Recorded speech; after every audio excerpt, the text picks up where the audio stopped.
नमस्ते दोस्तों, आप सबको मेरा राधे राधे और आप सबका स्वागत है मेरे इस YouTube channel Radhe Radhe eternal में। और मुझे पूरी आशा और भरोसा है कि कृष्ण भगवान उनकी कृपा दृष्टि आप पर बरसा रहे हैं और आप सबका जीवन बहुत ज़्यादा सुखमय और सुख शांति से बीत रहा है। तो दोस्तों, आ गई हूँ आज फिर एक नई कहानी लेकर, जो कि एक शिष्य और गुरु के संबंधों की कहानी है।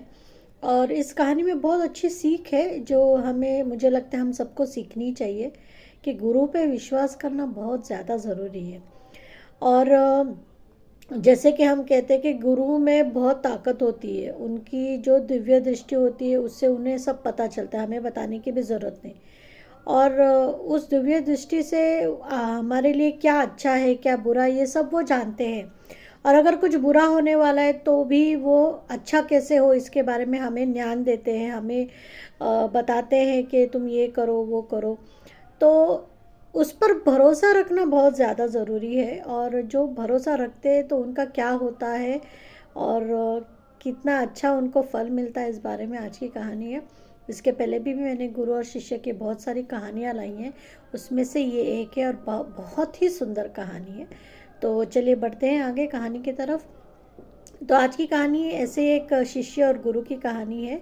तो जो शिष्य उसका नाम चंदन था।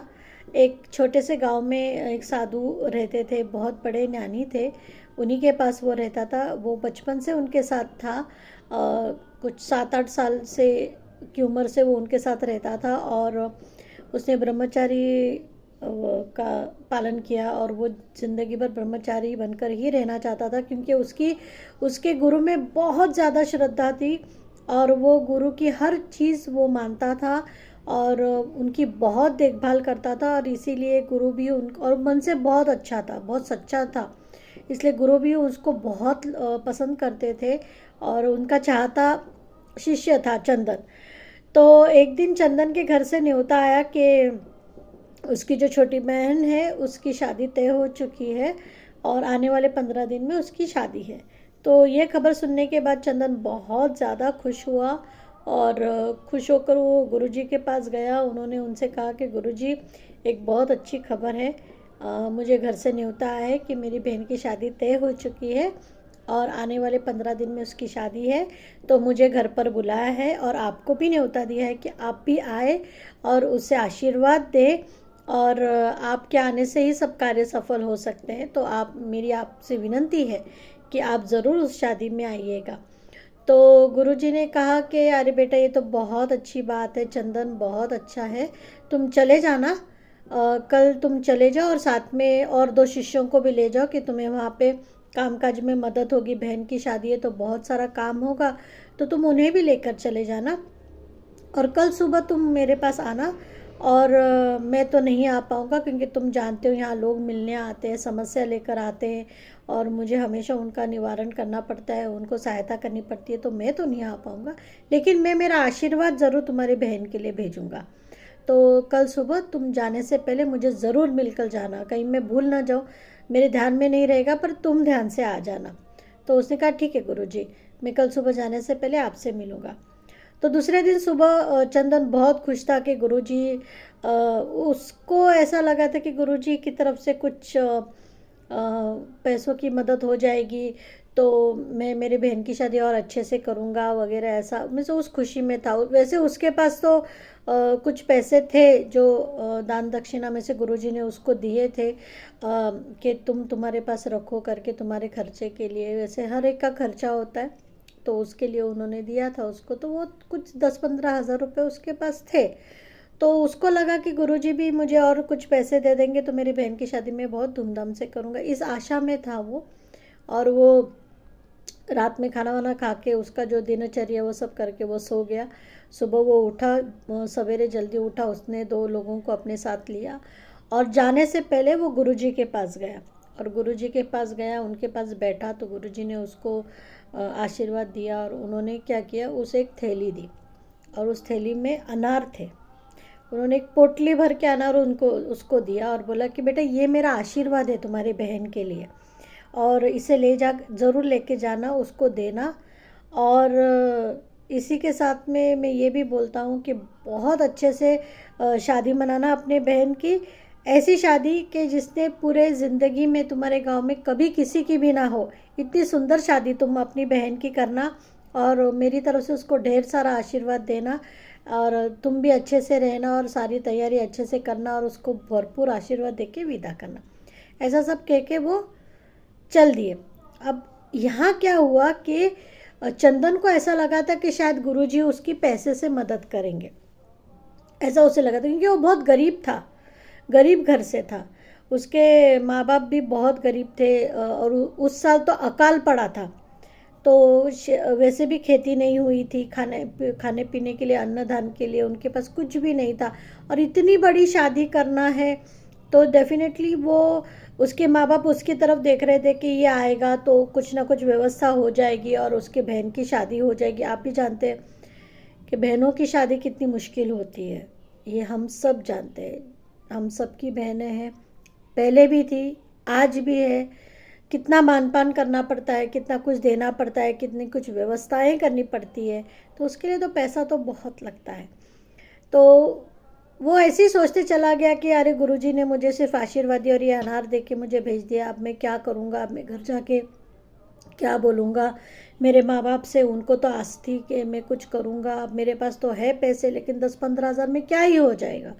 तो ये सब सोचते सोचते थोड़ा सा उसका मन जो था वो थोड़ा उदास हो गया था, उसको लगा कि अब मैं क्या करूँ।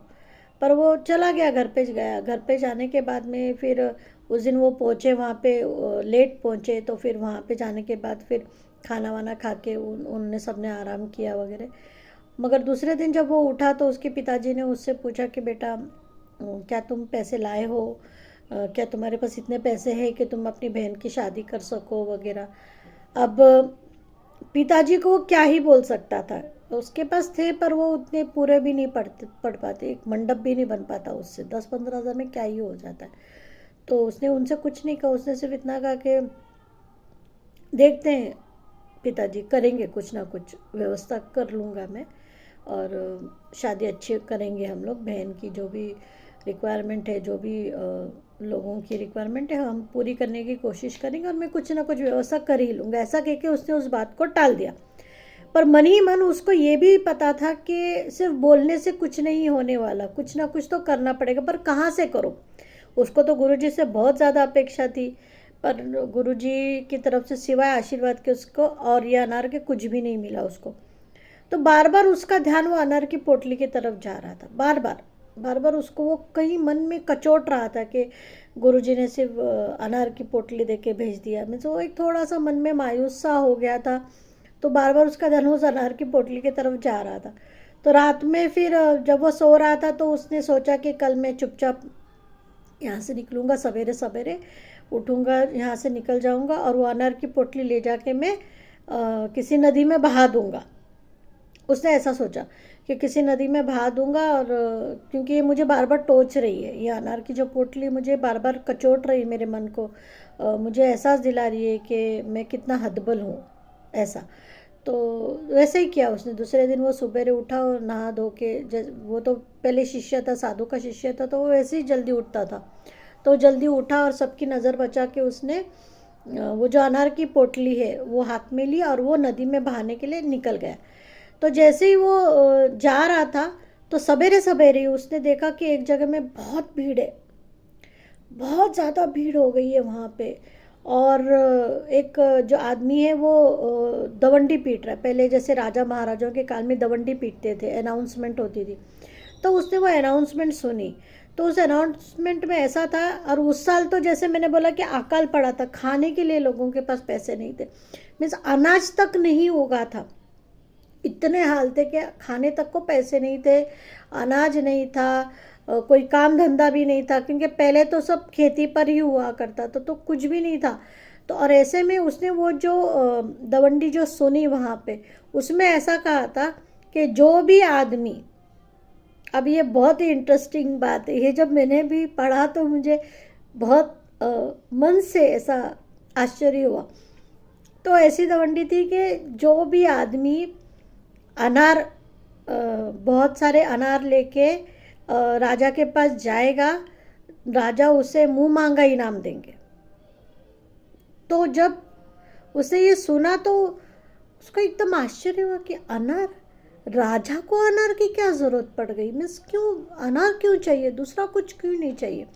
तो फिर उसने यहाँ वहाँ थोड़ी सी पूछताछ की और वो राजमहल की तरफ चला गया। तो राजमहल के पास जाने के बाद में फिर उसको किसी ने बताया कि राजा की जो बेटी है वो बहुत दिनों से बीमार है, बहुत यानी बहुत, कम से कम महीने भर से वो बीमार है, और अगर उसको बचाना है तो जो वैद्य है, पहले जो राज वैद्य रहते थे, उन्होंने कुछ ऐसी जड़ी बूटियाँ बनाई हैं, कुछ ऐसी औषधि बनाई हैं कि उससे वो ठीक हो सकती है। लेकिन वो तब ठीक हो सकती है जब उस उन औषधियों को अनार के रस में डुबाकर कोई उसे पिलाए, तो ही वो ठीक हो सकती है। अब यहाँ पे तो अकाल पड़ा है, कुछ भी नहीं है, तो अनार कहाँ से आएगा, ये सोच के राजा ने एक दवंडी पिटाई, हर गांव में पिटाई, कि जिसके पास भी अनार होगा वो बहुत सारे अनार लेके राजा से मिले और राजा उसे मुंह मांगा इनाम देंगे। तो उसके हाथ में वो अनार की पोटली थी ही, बहुत सारे अनार थे उसमें। तो उसको इतनी खुशी हुई, इतनी खुशी कि यार मेरे पास अनार है, मैं लेके जाऊंगा, मैं राजा को दूंगा, ऐसा। तो वो दौड़ता हुआ अंदर गया और फिर उसको सिपाहियों ने रोका, तो उसने सिपाहियों से कहा कि मैं अनार लेकर आया हूँ। तो फिर राजा के पास उसको लेके गए, फिर राजा को उसने बोला मेरे पास अनार है। फिर राजा ने वो अनार लिए और राज जोशी को, अपने राजवैद्य को दिया। फिर राजवैद्य ने उस अनार का रस बनाया और उस रस में वो औषधि डालकर उन्होंने वो राजकुमारी को पिला दी। और वो पिलाने के 1-1.5 घंटे बाद ही राजकुमारी होश में आ गई, यानी ठीक होने लगी, हाथ पैर चलने लगे और थोड़ी आंखें खोली उन्होंने और थोड़ी सी वो होश में, और वो अब धीरे धीरे वो ठीक होते जाएंगी। तो ये जो चमत्कार हुआ, इससे राजा इतना खुश हो गया, इतना ज़्यादा खुश हो गया कि राजा ने उसको बोला कि तुम कौन हो बेटा और कहाँ से आए हो तुम। फिर चंदन ने अपनी सारी कहानी बताई। उसने बताया कि मैं इन गुरु का शिष्य हूँ और मैं यहाँ पे मेरी बहन की शादी के लिए, और मेरे गुरुजी ने मुझे ये अनार दिए थे कि बेटा तुम ये अनार लेकर जाओ करके। तो उन्होंने बोला तुम्हारे गुरु जो भी है वो सच में बहुत महान है, आज उनकी वजह से मेरी जान बची, और तुमको उन्होंने यहाँ अनार लेके भेजा, तो मैं तुम्हारा क्या बोलते हैं उसको, ऋणी हूँ कि तुम्हारे वजह से आज मेरी बेटी की जान बची। तो तुम क्या चाहते हो, तुम्हें क्या चाहिए मुझे बताओ बेटा, मैं तुम्हारे लिए करूँगा। तो उसने उनको बताया कि मेरी बहन की शादी है पर मेरे पास पैसे नहीं है, मैं बस इतना ही चाहता हूँ कि आप एक अच्छा सा मंडप डलवाएं, मेरी बहन की शादी में जितने लोग आएंगे उनको आप अन्नदान करें, आप में से उनको खाना खिलाएं और मेरी बहन की शादी के लिए थोड़ा सा पैसा दे ताकि मैं उसकी शादी अच्छे से कर पाऊँ। तो राजा ने कहा बस इतना ही चाहिए तुमको, मैं तुम्हारी बहन की शादी कराऊंगा बेटा, तुम चिंता ना करो। दूसरे दिन उसी क्षण राजा ने उसके जो सिपाही हैं और जो राज दरबारी लोग हैं उनको बुलवाया, और चंदन का जो टूटा फूटा घर था वहाँ पे एक पक्का मकान बनाया उन्होंने, एक अच्छा सा बड़ा मकान बनाया, और उसकी बहन की शादी में जितने वस्त्र आभूषण थे सब उन्होंने अपने राज खजाने से दिए, और बहुत सुंदर मंडप बनवाया, इतना बड़ा मंडप, इतना शानदार। राजा था वो, तो आप सोच ही सकते कितना भव्य दिव्य उसने मंडप बनाया, और जितने लोग आए थे सबको चांदी के थाली में खाना खिलाया। आप सोचो, सिर्फ चांदी के थाली में खाना खिलाया, और जाते समय सब लोगों को कितने मोहरे उसने गिफ्ट बोल के दिए, आभूषण, और वो बहुत, मीन्स इतनी धूमधाम से उसकी बहन की शादी हुई कि आज तक उस गांव में किसी की शादी इतनी धूमधाम से नहीं। और राजा और राजकुमारी वहाँ पर उस शादी में स्वयं आए थे, उपस्थित थे वहाँ पे, और पूरा उसकी शादी का जो भी खर्चा था, पूरा जो भी ये था, सब राजा ने किया, और लोग सिर्फ देखते रह गए कि वाह क्या शादी की है। मीन्स आप सोचिए, तब चंदन को मन से इतना एहसास हुआ कि मेरे गुरु ने जैसा कहा था वैसा ही हुआ, सच में मेरे बहन की शादी ऐसी हुई कि आज तक इस पूरे गांव में कभी, या आने वाले 10 गांव में किसी की शादी नहीं हुई, इतनी सुंदर मेरे बहन की शादी हुई। और उसे मन ही मन इतना बुरा भी लगा कि मैंने मेरे गुरुजी पे शक किया, मैंने उनका भरोसा नहीं किया। जब उन्होंने मुझे ये अनार दिया तो मुझे इतना बुरा लगा, मुझे लगा कि मेरे गुरुजी ने मेरे साथ में धोखा किया, या क्या कहते हैं मुझे पराया कर दिया, मुझे धन नहीं दिया, या जो कुछ भी है, मेरा साथ नहीं दिया। लेकिन मैं ये समझ ही नहीं पाया कि गुरुजी ने तो मेरे लिए सबसे बड़ी उपहार मुझे दिया था, कि जिस वजह से आज इतना सुंदर मेरा शादी हुआ। तो उसके शादी के बाद जब वो अपने गुरु के पास गया तो उनके चरणों में उसने अपना माथा टेका और उनसे क्षमा याचना की कि मैंने ऐसा कुछ सोचा गुरुजी आपके बारे में, लेकिन आपने तो मेरी बेड़ा पार कर दिया। मेरी बहन की इतनी सुंदर शादी हुई, आज मेरे घर में इतना सुख समृद्धि है। राजा ने मेरे घर में हर वो चीज़ प्रदान की, एक राजमहल से छोटा मेरा घर नहीं है, हर सुख सुविधा मेरे घर में है। मेरे पिताजी को भी उन्होंने दरबार में अपना एक काम दिया है जिससे कि हमें दिनचर्या चल सकती है। मैं आपका बहुत बड़ा ऋणी हो गया हूँ, और आज ज़िंदगी में इसके बाद मैं कभी आप पे शक नहीं करूँगा। तो देखा दोस्तों आपने कि हमारे जो गुरु होते हैं, इन्हें हमें कुछ बताने की ज़रूरत ही नहीं होती। वो हमारे दिल का हर हाल जानते हैं, वो सब कुछ जानते, क्या अच्छा है क्या बुरा है।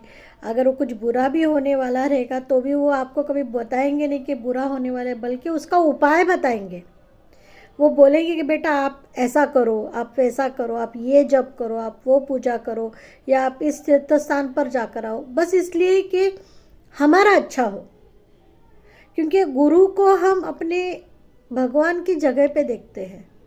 गुरु हमारे लिए भगवान की जगह है। भगवान प्रत्यक्ष रूप से नहीं आ सकते, इसलिए गुरु होते हैं। तो हमारे गुरु पे, जो भी हमारे गुरु हैं, उन पे हमें भरोसा करना चाहिए।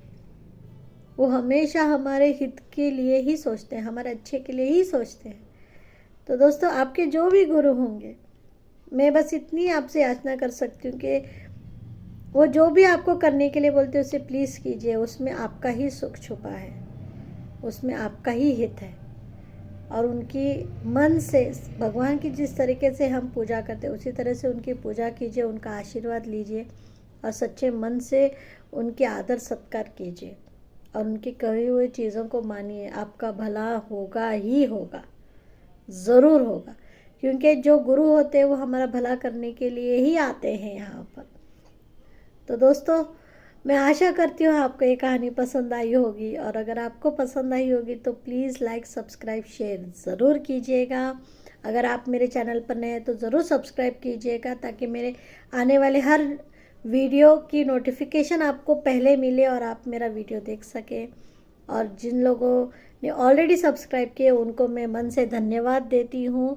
और राधे राधे लिखिएगा कमेंट में, ताकि मुझे पता चले कि आप मेरे वीडियो को देखते हैं, पसंद करते हैं। इससे मुझे बहुत सपोर्ट मिलता है, और अच्छी अच्छी वीडियोस लाने का एक नया उत्साह बना रहता है मुझ में। तो दोस्तों, अगर आपको सच में ये कहानी पसंद आई होगी तो प्लीज़ लाइक सब्सक्राइब शेयर कीजिएगा, और कमेंट में राधे राधे ज़रूर लिखिएगा।